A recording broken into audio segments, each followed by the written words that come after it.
एकदा श्री अक्कलकोट स्वामी समर्थ महाराज आपल्या भक्तांसोबत बसले होते. त्याच वेळी एक गरीब बाई त्यांच्या दर्शनासाठी आली.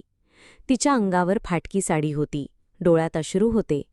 तिने स्वामी महाराजांना हात जोडून विचारलं, स्वामी, माझं सगळं आयुष्य दुःखात गेलं.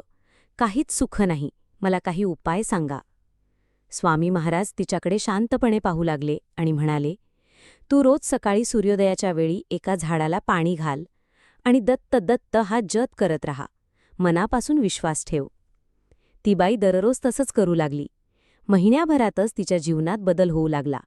तिच्या घरात सुखशांती यायला लागली, नवरा कामाला लागला आणि थोड्याच काळात ती बाई निर्धास्त समाधानी झाली.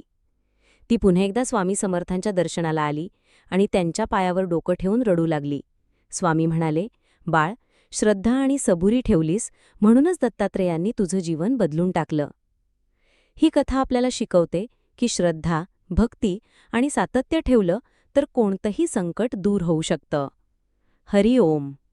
श्री स्वामी समर्थ.